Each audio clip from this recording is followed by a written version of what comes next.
Public. OWD can be private. That means only owner can see the records they own, right? Yes. Non-owners cannot see. And what is OWD? As public read only. Yes. Then owner can see, but owner cannot edit. Owner can edit only. Non-owner cannot edit. Of course, owner needs to have edit permission, then only they can. Okay, so usually OWD set to private or OWD set to public read only. These are basically called security. If it is set to public read only, there is no security. So what happens when OWD is set to secure, private or read only? So then apart from the owners, there is nobody else who is able to see. But if there are a specific set of users to whom you want to give access to specific set of records, what are the different mechanisms in which you can do this, bypass OWD for a while for these kinds of users? What is the way of doing it? So there are sharing. What do we call sharing? What are different kinds of sharing? A owner can manually share records. We'll see how. A owner can also add team members. This can be done only with few objects like account, opportunity, and case. So this would be done by owners. And this is a manual process. This is manual, and this team is also manual. But team is one set up by somebody. It can, like, you can directly associate that with that record. Immediately it will start sharing. So one time setup. But both are done by owners.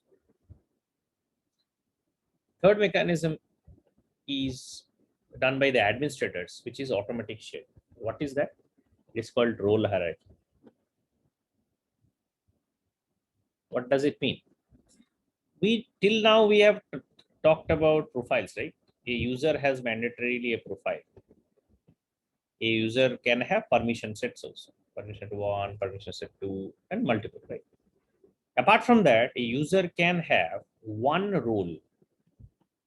Only one role. It is optional, but one role possible. So what you have to do, we have to define a role hierarchy in the organization. What is a role hierarchy? You can think of role hierarchy as a designation of data viewership. So maybe on top there is a CEO, then the VP sales, then VP service. Maybe in here we have sales agent 1, sales agent 2. Here you have service representative 1, service representative India, service USA, or service representative India, service representative US. Okay, so these are the different role hierarchy which can be set up. What happens in role hierarchy if we set up? The owner of any role, this role, if I have records with users who has the role like this, his upper role, that is in the role hierarchy, automatically sees that record. And this man also sees that record. But this another role, which is in parallel to this role, they cannot see the records. Only managers can see. It's always bottom to up. Similarly, if there are cases which is owned by this service agent, the VP service can see, the CEO can see, but the service representative India cannot see. Is it clear now, Payal? Yeah, but one just I'm repeating that the sales administrator 1 cannot see the details of sales administrator 2, right? But the sales agent. Sales agent one cannot see the details of sales agent 2 details, right? Yeah, cannot see the records of sales agent. But they can see the information of VP and CEO. Or CEO can see the details of sales agent 1, 2, and everything. CEO can see sales agent 1 records. CEO can see VP's records. VP's record. VP Yeah. can see sales agent's record. VP cannot see. VP can also see sales agent 2's record. Mhm. VP cannot see CEO's record because he's down. He's lower. Oh. That means sales agent record also, sales agent cannot see the records of VP and also records of CEO, right? Yes, you cannot Oh. see. You cannot see manager's record, but manager can see Your record. subordinate's record. Yeah, my record. Okay. Oh, I got it. Any questions till now? Yeah, I actually couldn't join. Yeah. Okay. So this is the third process. Fourth process is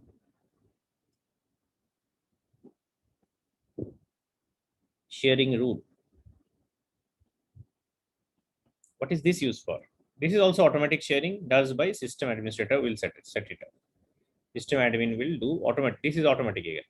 Just like role hierarchy, this also is automatic. What happens is that here you will define a rule. Rule can be defined in two ways. Rule one type. Rule can be defined based on who is owning the record, ownership base. And rule 2 can be defined, rule 2 type can be criteria base. So why this is required? If I can already share using role hierarchy, teams, and manual. When to use what, we'll come to that later. Usually, this will be done as horizontal sharing. So let me give you an example.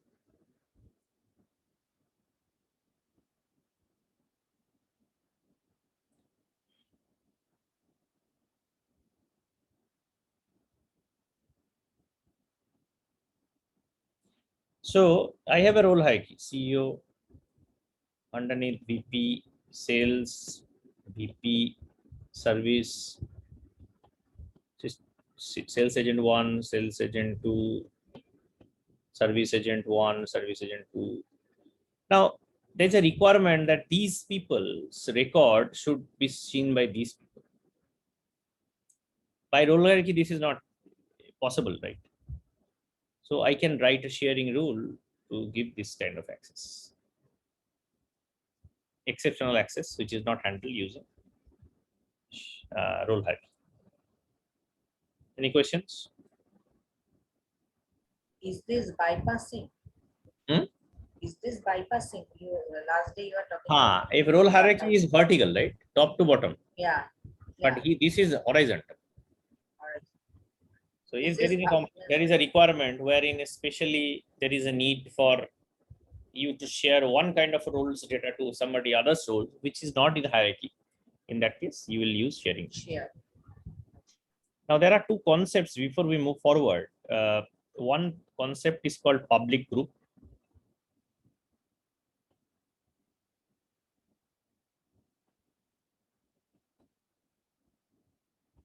Another is called queues.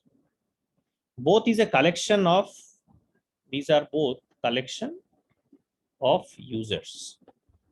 Collection of users or profiles or roles, yeah, everything. Individual users can also. So this public group is very critical for sharing rule. In sharing rule, you can use a public group. So you can put any random people inside a public group, create a public group, and then you can share it with that public group. Queues are same, but queues are used for ownership. We'll get to queues in case management when we will discuss that. I will not discuss right now. Let's talk about public groups and we'll show this also.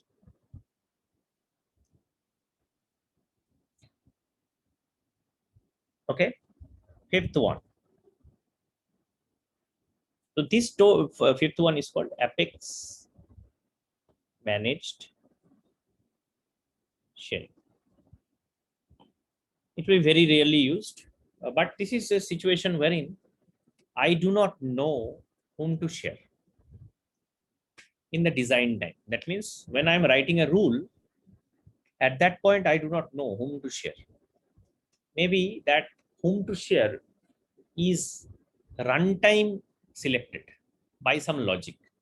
If that is the case, in that case, I cannot write a rule, sharing rule, or I cannot set a teams, or I cannot do things automatically. But this automatic sharing can only happen logic driven sharing. If that is the requirement, in that case, Apex Managed Sharing comes. Apex Managed Sharing will be able to write using code,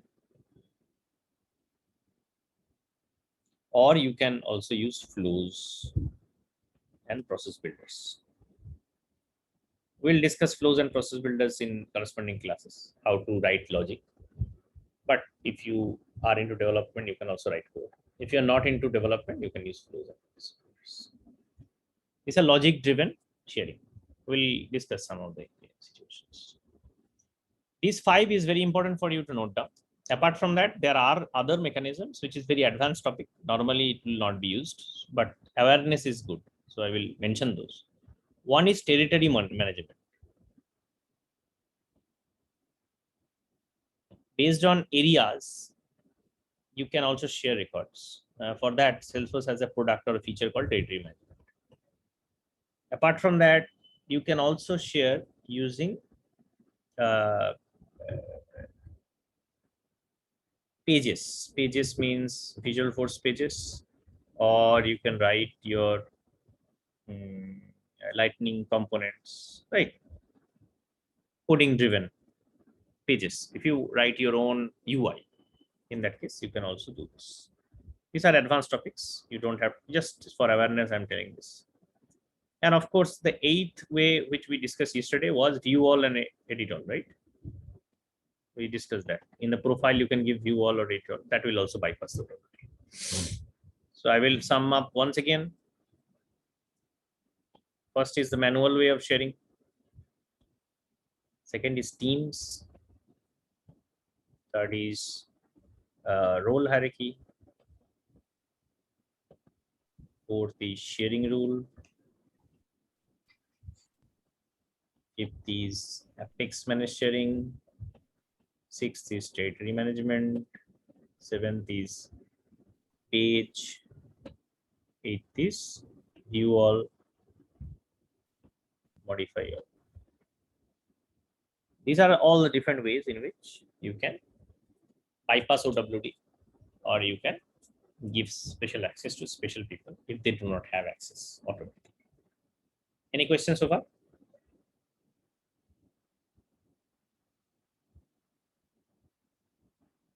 Good. So let's see this in details in Salesforce.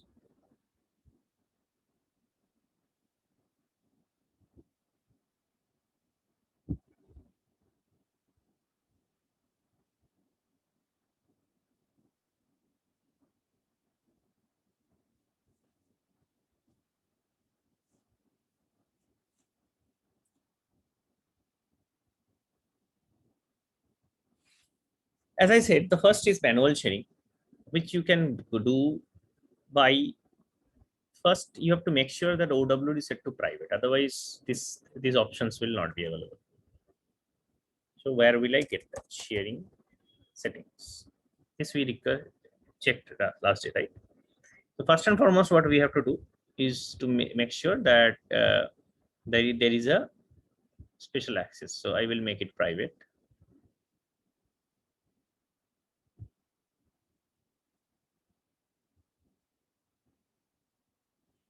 Okay. So now if I go and to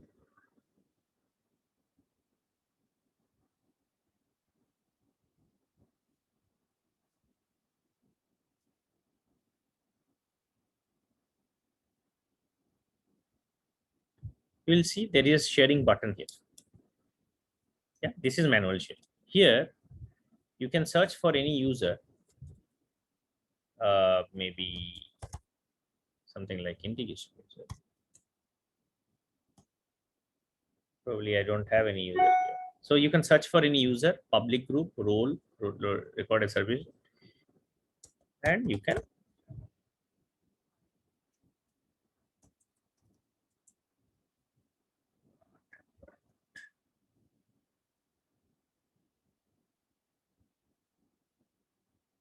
just create one user.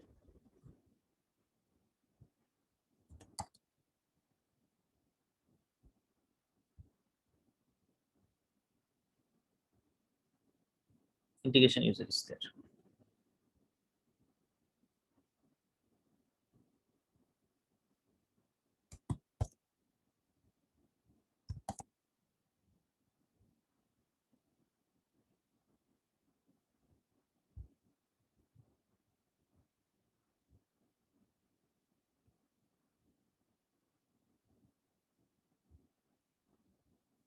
Don't know why it's-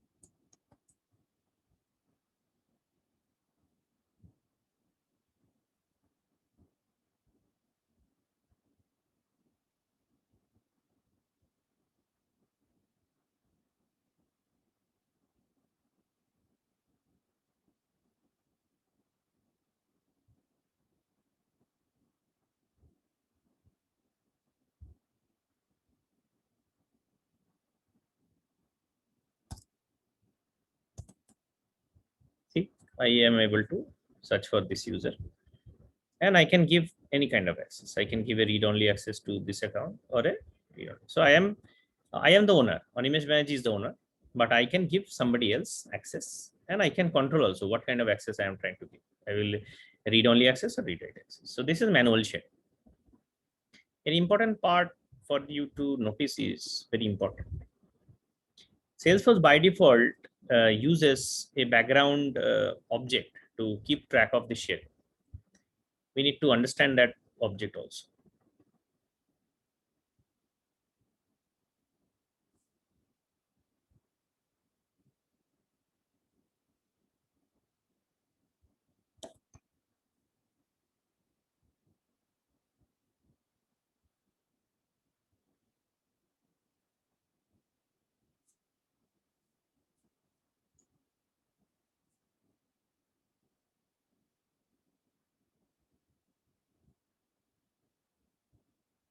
Here, the moment you make the object private, OWD set to private, automatically there is a share object which gets created. Share object is like account.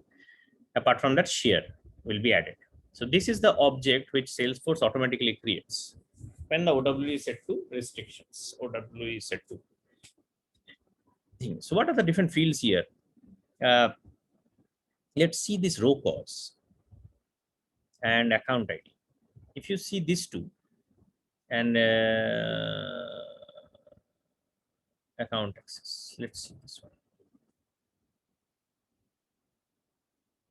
You see this right now OW is set to private. That's why all the records which I have in my database, who is basically the owner, that sharing is already given here.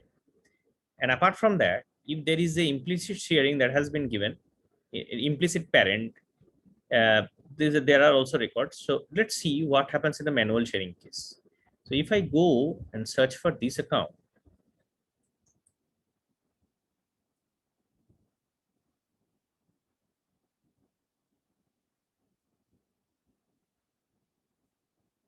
you see, so the owner is basically has been given a permission, and implicit parent is also given to it. But if I do a manual sharing to a test user, and maybe read only permission to this, and save it, you see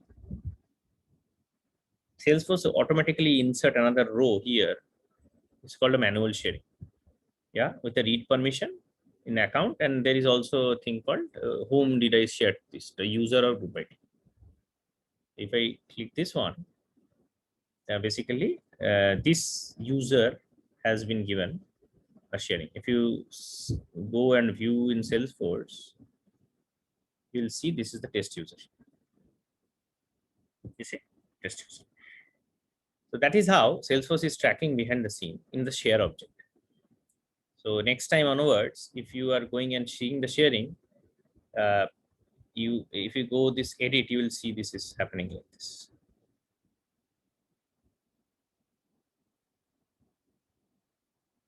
Yeah. Okay. Now let's see how the teams can be utilized. Similarly, if I go to this Salesforce here, there is a thing called teams, account teams. So this has to be enabled first, enable account teams. If you enable, this is only available for account opportunity and these objects. So now if I can add this as a related list on my account layout. Okay. And if I do this, what happens? You see in the related list, nothing called teams is showing up right now. But if I go and refresh this page, now account teams comes in. So if I add team member here, the similar way, maybe test user, and I give a role to them, and maybe this is read only list. Can I save it? You see, and now if I go and query this, you see there is a team based sharing which is happening to this user, and this has edit permission, read write permission. So you can add a person, a team member. You can add multiple team member. You can set as add a default team.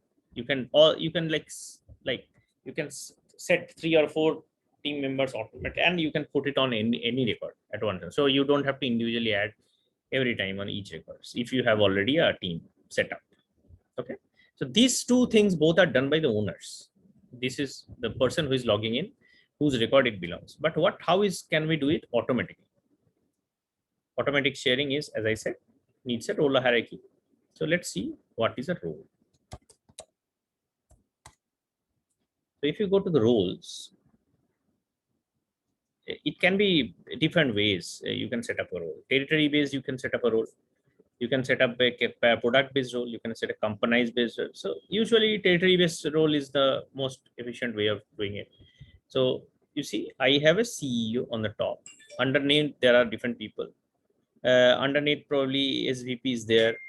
So under SVP, there can be like different people are there. Sales and marketing is here. VP marketing, VP sales are two different things.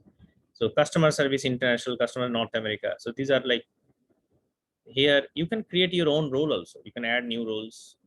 You can delete some roles we do not like. So what happens is that a person like this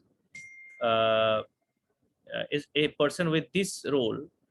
The SVP users with this role will be able to see all the records by people who are owned by this role. Where will I set that? If you go to the user and you edit this new user which I created, here you have this role, right? You can specify this as any role, the marketing team.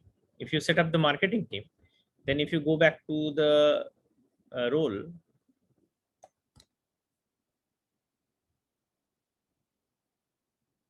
so any records held by this user, marketing team is there.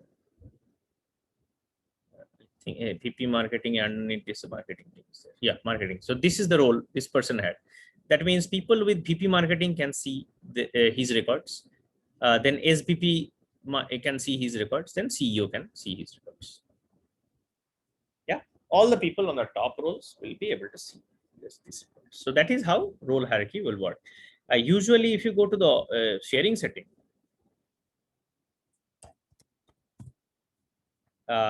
you cannot switch off. Use this grant access using hierarchies. This is already set up, and you can change this for standard objects. Standard objects, if you have a role hierarchy for all standard records, this will be applicable. But if you have a custom object, you can switch off. This is the tick box. You can switch off. That means for a custom object, you can stop role hierarchy from functioning, but you cannot stop that role hierarchy from functioning in standard objects. Animesh, just please repeat what you say. Grant access using hierarchies means? For standard object, grant access role hierarchy is applicable for all standard objects. You cannot switch off. Okay. But for custom objects, you can switch off. So if I create a custom object,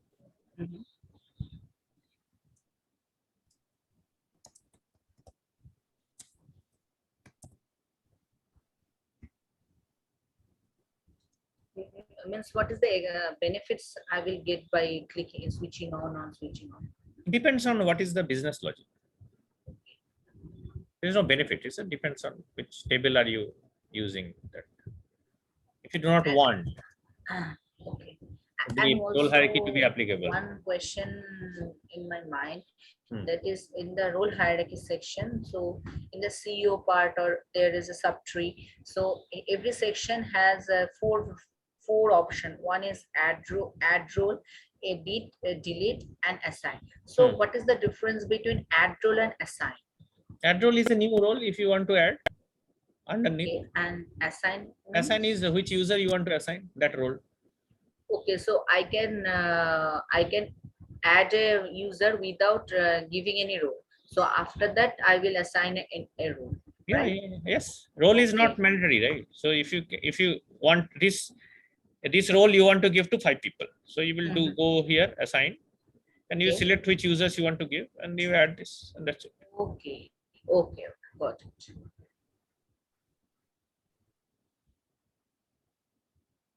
You can edit this role also if you change the name, things and so on. You can change this.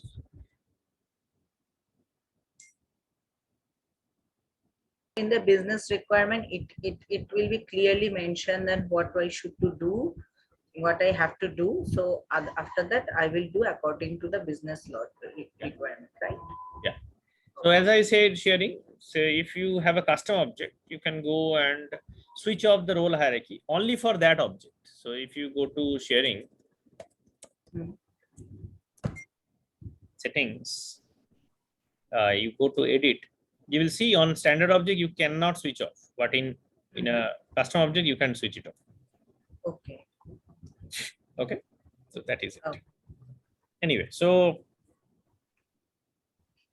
now before we move to sharing rules, we will discuss quickly public group. So as I said, public group is a group of users. Sorry, I just I need to ask one question. If I switch on switch off for custom object, if I switch on grant access using hierarchy, so will I see any difference or not in the user interface or not? If it will become non-functional, right? So manager will not be able to see if you switch off. Okay. But if it is by default, if it is switch on, then of course managers, just like similar to any other standard object. Means the owner and the other users can see the objects. The managers can see the records. Okay. Okay. Got it. Okay, so public group is a group of users, as I said. So you can create my group, my users,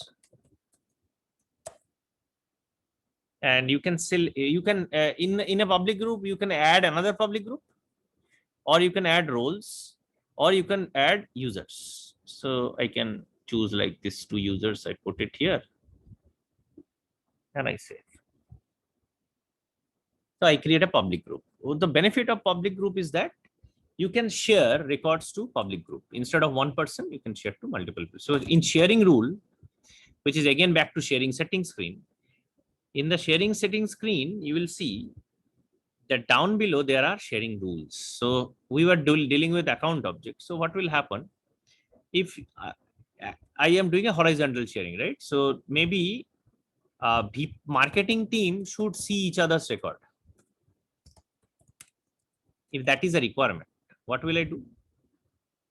So I will be based on record owner. So I will select a role. Role will be marketing team, and it would be shared also to marketing team. Here, what will happen is that 2 users with the same role cannot see each other's records because they are not managers. Please remember that. But if you want the same role people to see records, then you have to create a sharing rule. Now you say, I want to give rewrite access, and I do a share.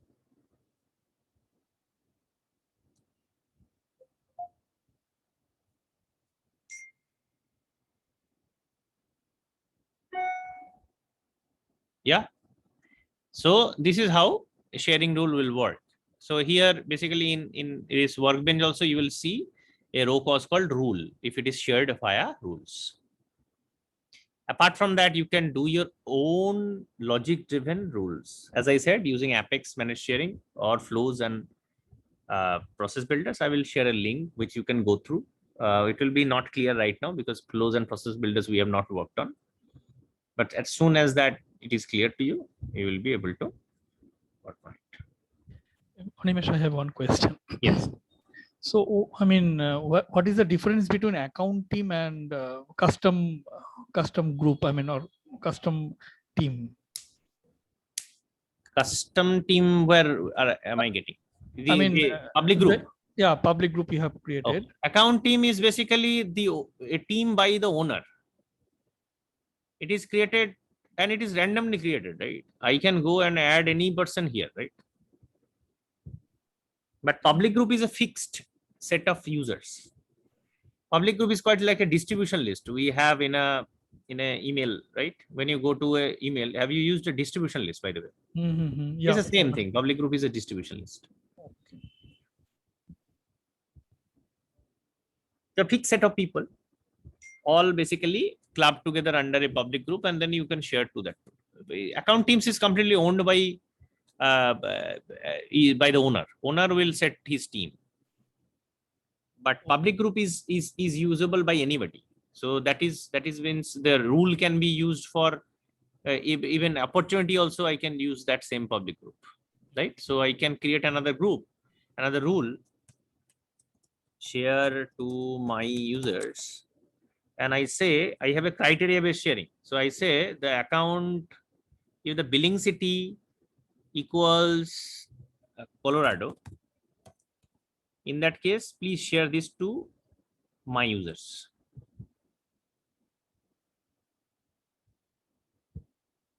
Yeah, this is a criteria based sharing rule. Before that, this was the ownership based sharing, right? One role I was sharing to another role. But here I have used a criteria of these kinds of accounts only I will share to a public group, which is called my users. I can also do that to a role, like marketing team can get that. Not a problem. So we can use this this kind of rule for other object as well. I mean, opportunity or case. Yes. So I can directly go to opportunity also. I can select this same user group, right? I can use that. The own members of this user group should like see each other's record. If that is the rule, I can do that.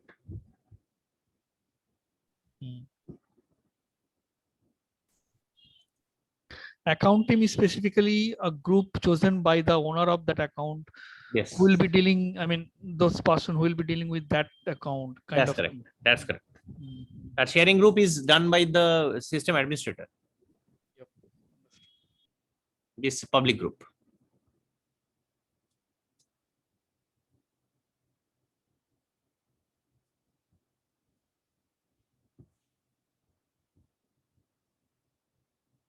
Great. So we have a lot of time left. If there are no further questions, sharing is done.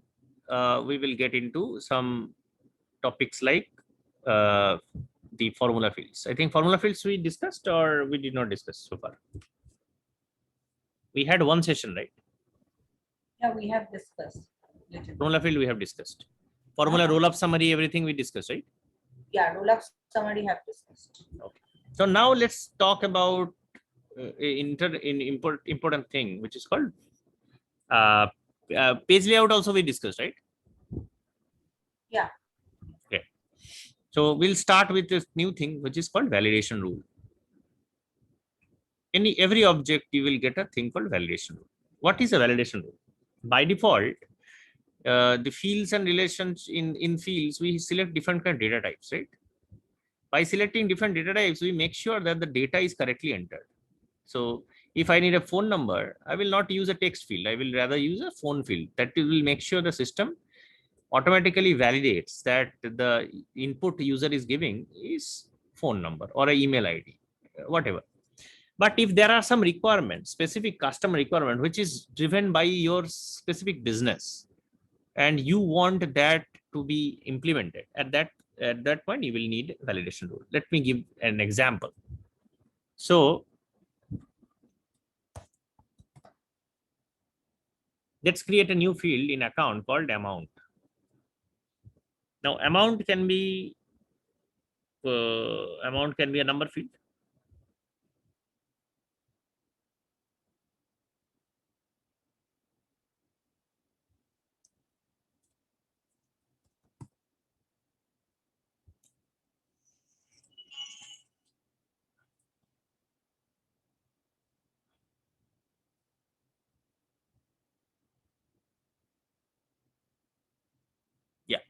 So I have created an amount field, which I have created. Okay. Before that, let's see how can we make a field mandatory in many cases. So if it is a standard field like this field account number, can I make it mandatory? Just like I created a new field called amount, I can make it mandatory. I go there. While creating the field, I can make this required, right? If I tick it, this become mandatory, right? That means in the page layout, if you go, you will see that is a red star on amount. Yeah, you can make a field mandatory directly in page layout also. That means in the field level, it's only layout specific. On screen itself, if it will be mandatory, nothing else. Now, what will happen if I want to make a field mandatory, which is a standard field? Like account number, can I make it a mandatory? See, there is no required button. I cannot make a standard field mandatory. I can make a standard field mandatory from page layout.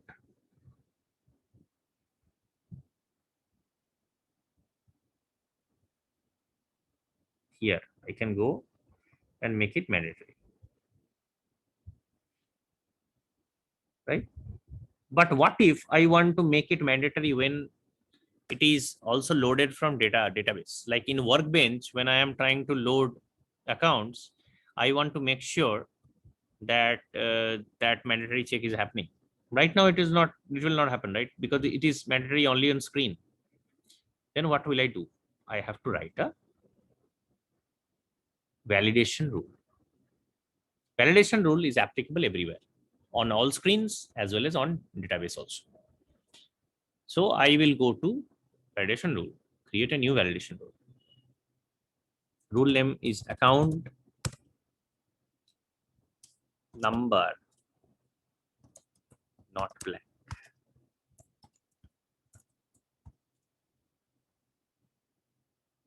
What is the field? Account number. What is the operator? Equals quote. Right? I can say this account number cannot be blank. This is the error message, and I will put it on the field itself.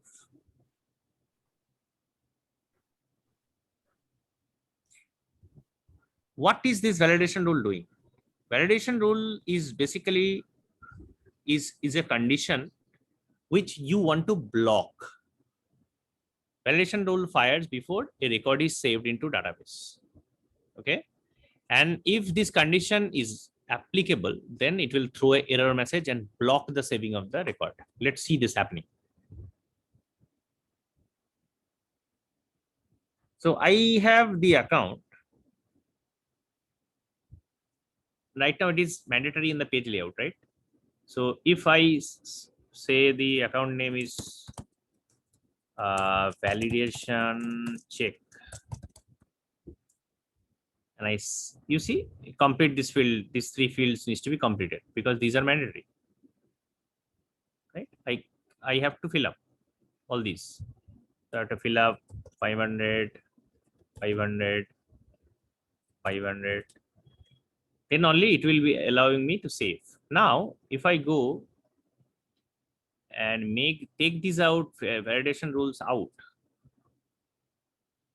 account number is no longer required in UI. My ID is no longer required in UI. Amount, amount, you see, I cannot make it on because it's mandatory in the field level. That's why I cannot do anything on the page level. Now let's check this once again.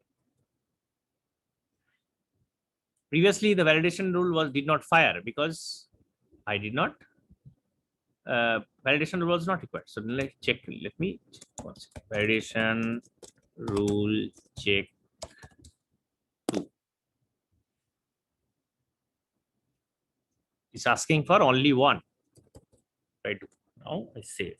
Yeah, you see what is saying? Account number cannot be blank. So now validation rule is basically firing, and it is showing my message.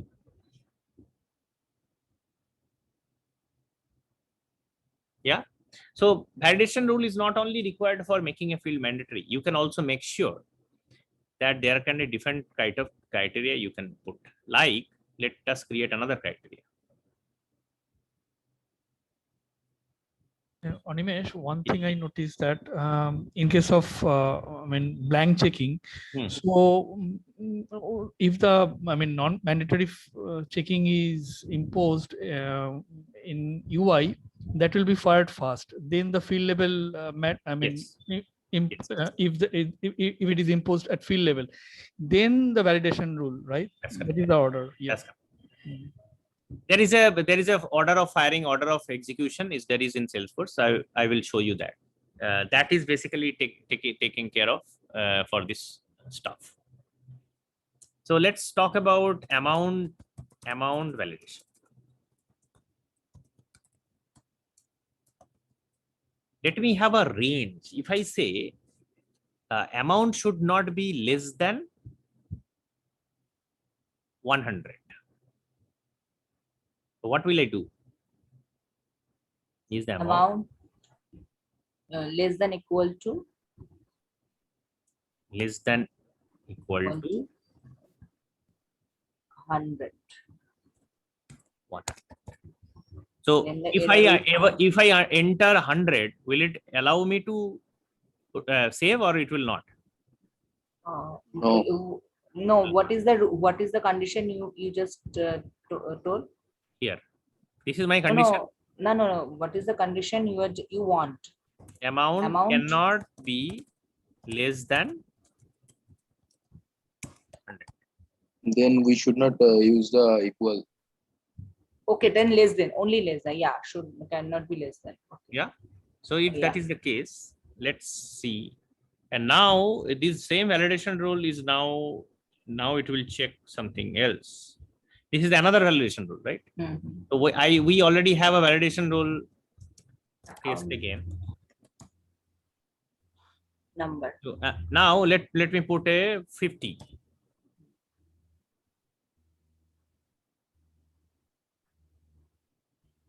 Okay, the account number Cannot be less than 100, right? So I put it in the wrong place. Yeah, you have account name. I have put that error message in the wrong place. So let's fix that. I will go to this, edit this, and this account name, instead of account name, I will put that in amount.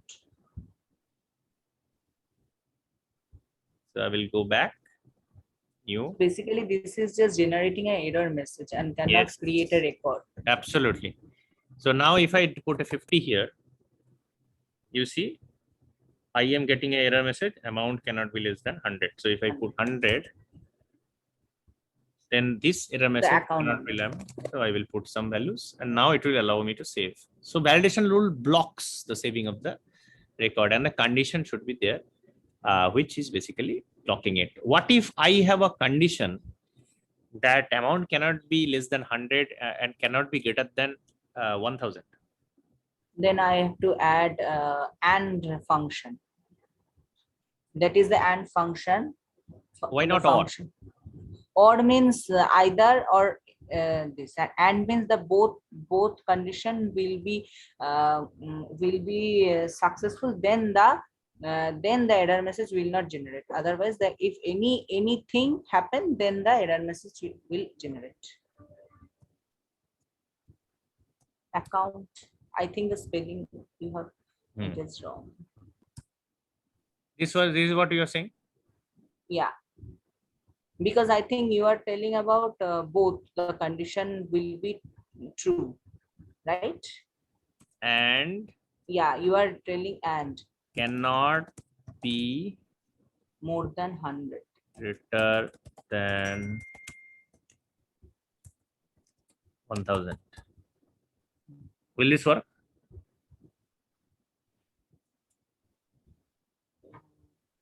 Yeah, I think you just check. Yeah.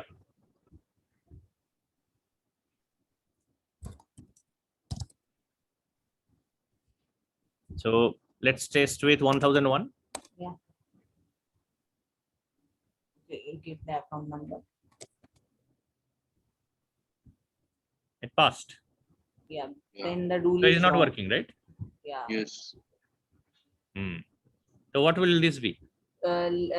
Not greater than means less than 1,000. I think the rule will be And that will be because I think that if the greater than is not working, so the less than will be working. Okay.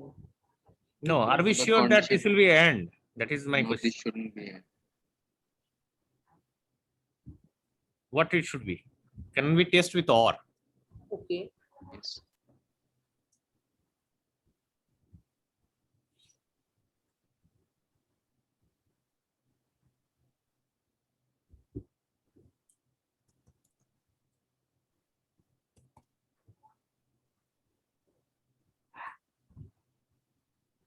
Blocked, Yeah.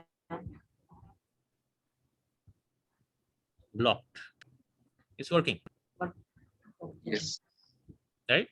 So it is very, very important for you to understand these logic operators. Okay. So why the AND did not work and why OR is working.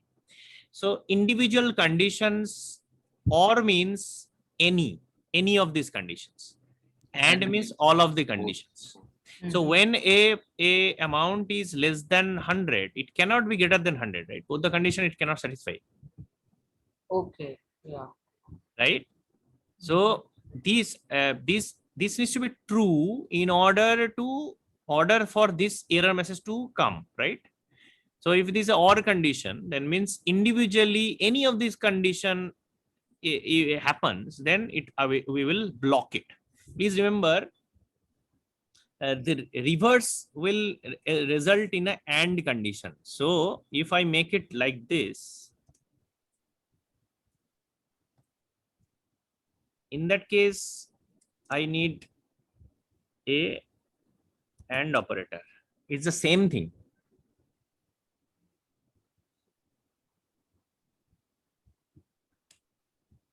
Yeah.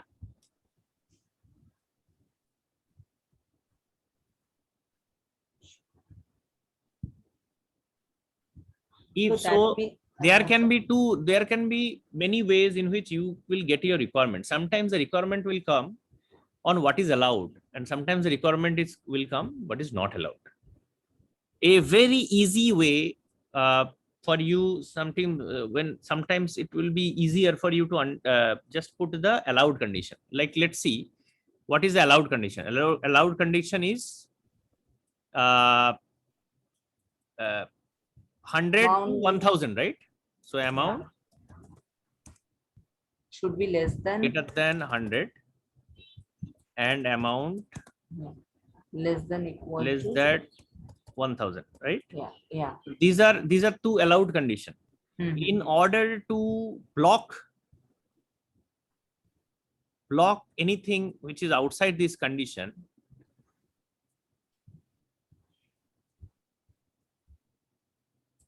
you make it an AND and put a NOT before it.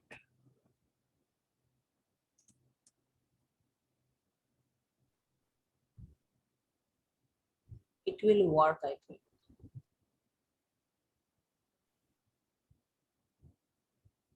Let's see this in action.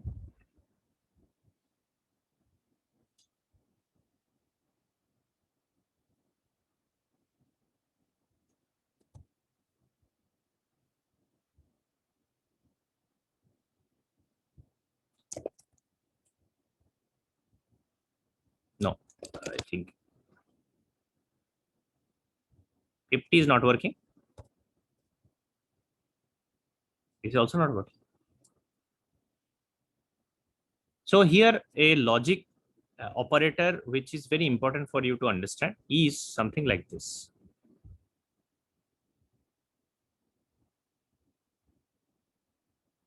I will go back to my whiteboard. It's easier to show it there. There is an easy way of writing the OR operator also. or AND operator, you can put the AND function here. And instead of using this operator, you can convert this to a comma. Probably sometimes a little easier to read. So this is the same. You can make it OR also. So before that, a logic gate operator is very important for you, because a lot of people face a lot of challenge for creating these conditions. So it is very important that we understand how we can manipulate these. One thing I will make it easier for you to understand.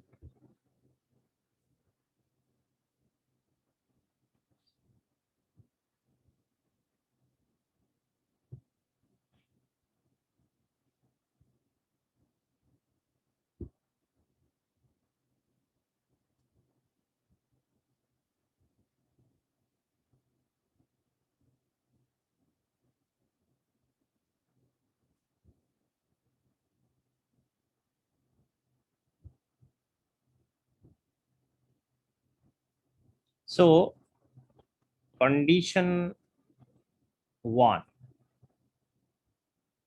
or condition 2 is equal to a NOT of condition 1 and condition 2. So this OR operator reverses.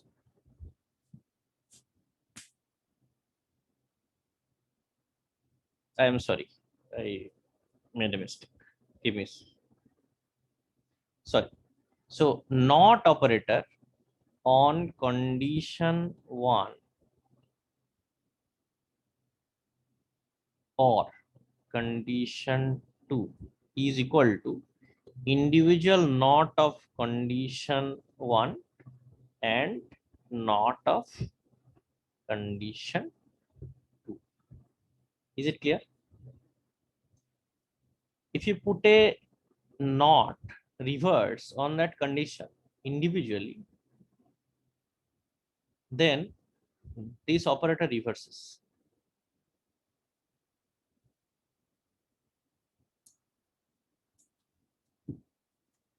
So sometimes it is easier to write a validation rule with this syntax. Sometimes it is easier to write the validation rule with this syntax. So whatever is preferable, you can choose that. Sometimes individual, sometimes you will get what are the past values, what values you will allow. If you get some values which you will allow, then use this option. Sometimes you will get which values are not allowed, use this version.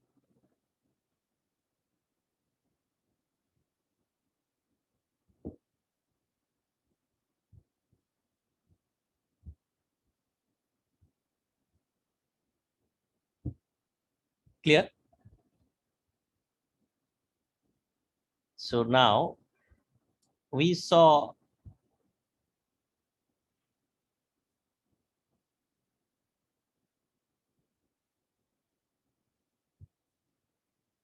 many ways of doing a field mandatory using field type. At field level, we can do page layout, we can do mandatory. We can also do mandatory from validation rule. Standard fields, custom fields. Sorry.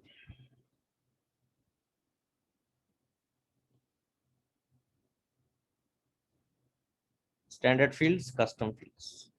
So standard fields cannot be made mandatory using field type. Custom fields can be made mandatory using field type. Standard fields and custom fields both can be made mandatory using page layout. Validation rule can be used to make both mandatory. When to use what? So if I need a mandatory check for standard field, which should be applicable for all layouts as well as data load, then I have to go with validation.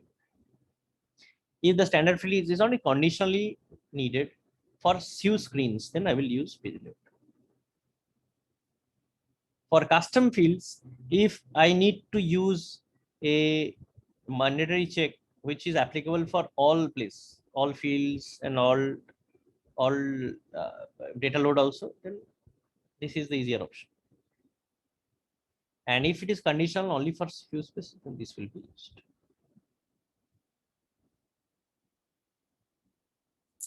Is it clear? I didn't get it. So for custom fields, usually validation rule is not needed for mandatory check. It will be only needed. Mandatory check will be needed for only for standard fields. For custom, you can directly use the required field. That's it. Yeah, can you please go through this again? Which one? These conditions. So standard field and custom fields, right? What to use to make sure that they are mandatory. So with a standard field, you cannot use field type. It's not available, right? So you're left with two options: the page layout or the validation rule. Page layout you will use if it is only required in the page one screen for few users. It is not mandatory for data loading. It is not mandatory for other users. If that is the situation, in that case, you will use page layout. But if you want that to be mandatory for everybody, for data load also, for all screens also, then use the validation. For custom fields, if it is mandatory for everybody, use the field type, make it required. If it is only required for few people in few screen, then use page layout.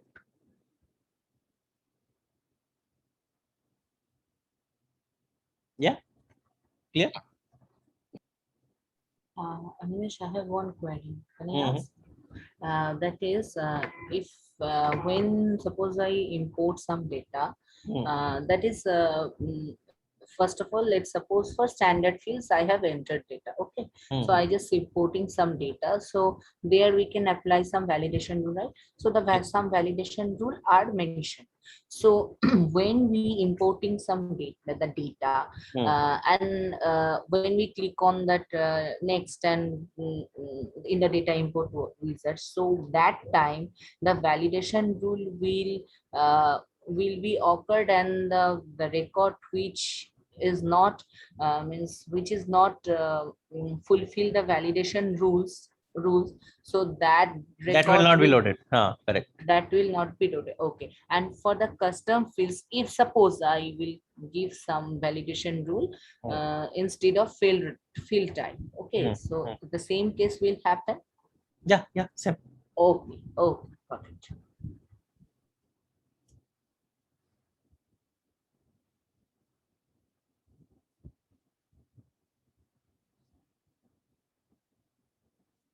So validation rules are basically firing before a record is saved.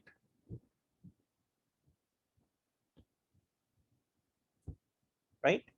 And it is blocking record creation.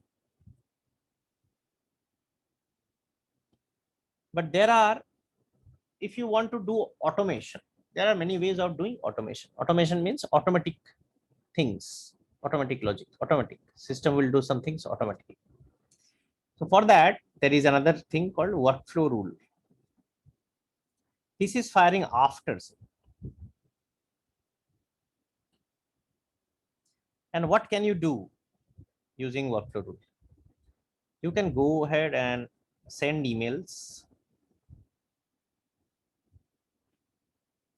You can do field updates. You can send SOAP messages out. It's called outbound message. You can also create tasks. 4 things. These are the 4 things which you can do in a workflow rule. Please note that you cannot create new records. You can only update some fields. and you can update fields of the same record which you just saved, or you can update a master detailed parent record. Only the record which is firing this workflow rule, that record fields can be updated, or the parent record, if it is a master detail, that can be updated. Otherwise, nothing else in field update. Email can be sent, outbound messages can be done, and you can create new tasks. So this is a first level automation. The easiest way of automating in Salesforce is called workflow rule. Let's see.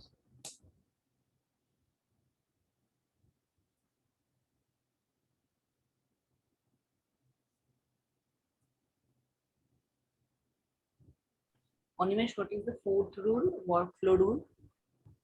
What is the rule? Sorry. Fourth rule. I just forgot to write.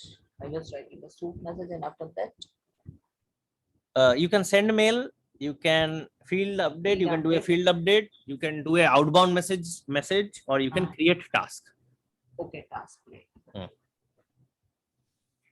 So how do I create a workflow rule? I have to go to setup, and you have to search with workflow. You can do like this, workflow rules, or if you see all in process automation, you will have this. So let's start with this one. So workflow rules. Please note, this is not blocking any record saving, right? We discussed this. This after successful saving of a record, then this fires. It's automating some job for you. Yeah.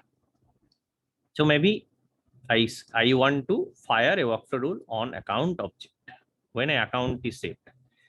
I will say that activate automatically. So I can select when this rule will fire. Only first time when the record is getting created, or when it is created and every time it is updated, or it is on the creation and any time this criteria is met. The first time this criteria is met. So that means I will say that amount equals 500. If amount is equal to 500, then I want to automatically activate the account. Save and next.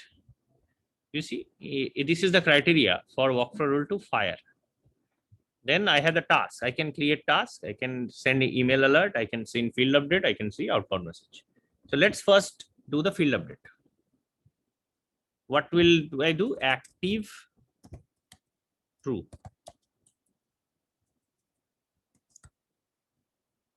Which field to update? There is a active field, right? In amount, this is the active field. I will set this to yes and save it. Yeah. Please note that you have to go to here in the field and then activate this. This is not activated by default. Okay. So if I now activate it, now it is active. So what will happen? If I go and create an account, by default, when the account is created, if you go to the detail, you see the active is blank, right? But I will now create a new account.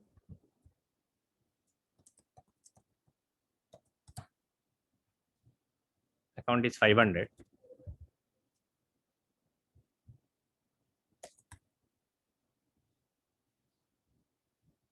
Now let us see if it is working or not. You see, active has become yes automatically.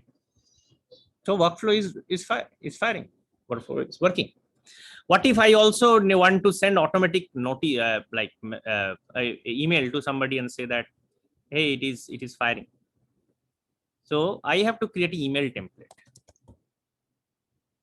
First, email template means email body. Without an email template, I cannot send an email. So in a text, I have selected a text template. I will choose account fields. And which field? Account name maybe.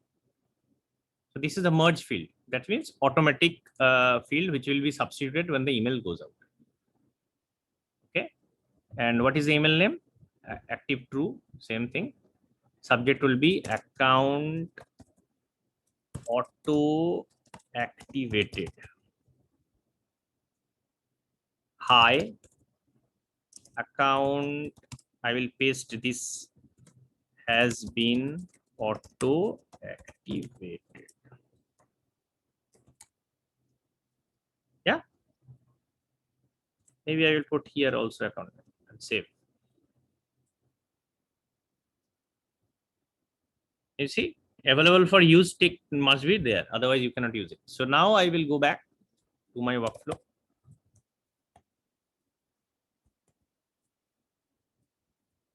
Open up this same workflow. Now I try to add another action on the same new email alert. What is active mail? Which email template? I selected already, active true, right? Where do I want to send? I want to send the account owner.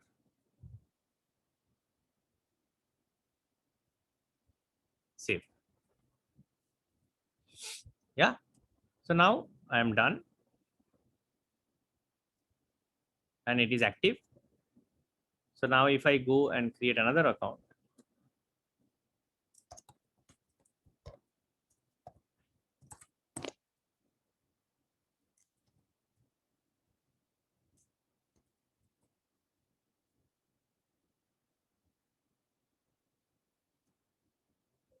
and I see I have got a message in my Gmail. You see, auto account activated. Account test active 2 has been auto activated. I am getting a mail. And the field update is also happening. Clear? So easy.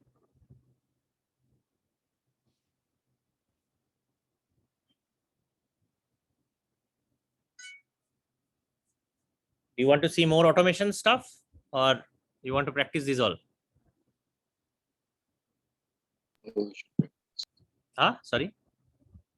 We should practice this. Yeah. So in here, you can do more things. You can add a new task.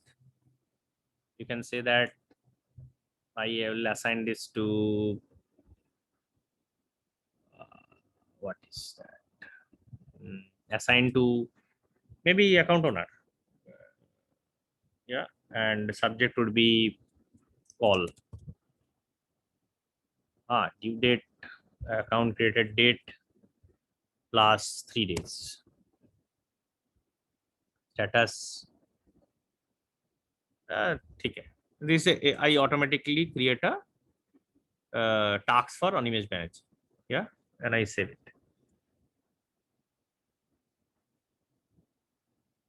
What happens? Active true 3, 500.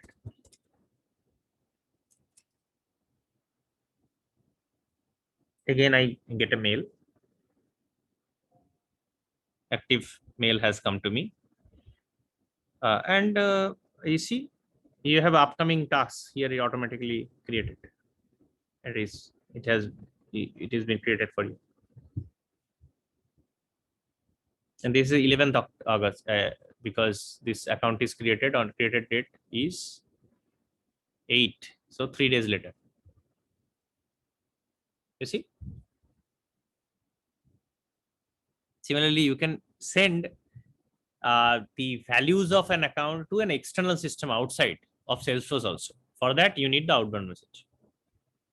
Here, you will say the which URL, which endpoint.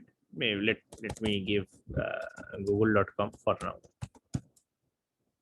And you can say activated true. I can send the account number, amount field, and whatever field I want to send to that system. And this is a fire and forget mechanism. Whatever information I want to pass to that system, it will work. And I save. So what will happen? It will do a SOAP call out to this URL, and it will send these informations. a service needs to be implemented for this. So what you have to do is that we have to go to that, and you have to see the outbound messages here. So you see, this is the new outbound message here. So you have to go to that. You have to download this endpoint WSDL. You send it to the people, other people, and you say that please write a service using this WSDL, and that's it. Your information will pass. We will be passed from Salesforce to other system without writing a single line of code.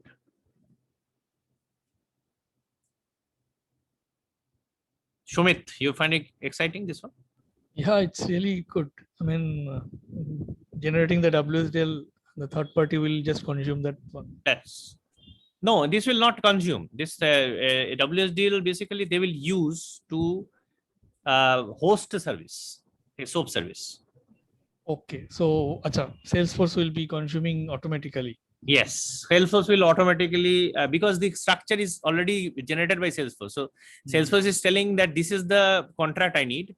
So if you can host this WSDL or host this service, I can directly push you information. I understand.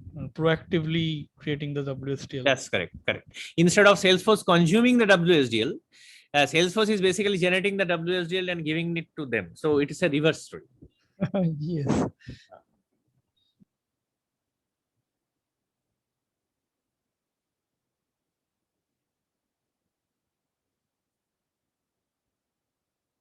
So, but the Salesforce information can be passed to, and this is a fire forget mechanism. If they want to update any status, then we will do a send session ID. Here we will tick this, and we'll also pass the session ID. So they will use the same session ID. They will call back Salesforce using Salesforce APIs, and then we'll update that report. That is a separate session. Salesforce has SOAP and REST APIs already to do that, but it's advanced topics. We are not discussing. Forget outbound messages for now. For the new people, it's a advanced topic for people who are experienced. This is only used for like passing information outside of Salesforce integrations, not required for you. So don't panic. If you don't understand outbound messages right now, no worries, no hurry. Just wanted to check that all the 4 items I had covered. So that is it. So please play around. It's very easy. Workflow message is one of the easiest automation technique. We'll get into more automation in the next session. One is called process builder. One is called flows, which is the most powerful automation tool in Salesforce right now. And all your sessions and all your assessment later when we will be doing will be based on flows. So flows will be most critical for you to understand. And of course, it is the most difficult also. So it will take time, and we will have a separate flow sessions also. So we can do that if it is not very clear. And the last will be the approval processes. So these 3 things we'll cover in the next session. Till now, I think validation rule and validation rule, sharing rule, role hierarchy, and everything. Keep practicing these all interesting automation stuff. Yeah, we'll stop the session today. Any further questions, please let me know.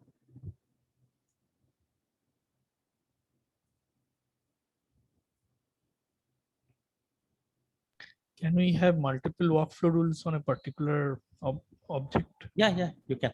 You can. Okay. Yeah, I can. I like for this. You can have different logic, right? One workflow rule probably for auto activating. So similarly, you can have another workflow rule for doing something else. That can have a different criteria, right? It might be only for creation. Correct. You can have multiple. And both of them will be activated simultaneously. Yes, both will work. When the account is saved, both the rules will fire. Okay. Kind of trigger. Yes.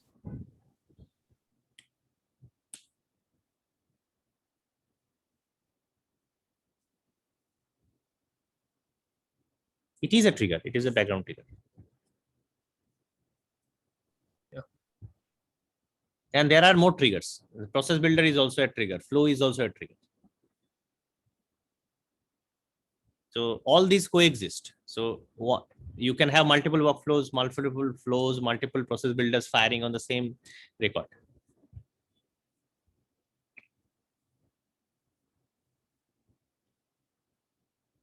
So proliferation needs to be minimized, because otherwise it will be very difficult to manage.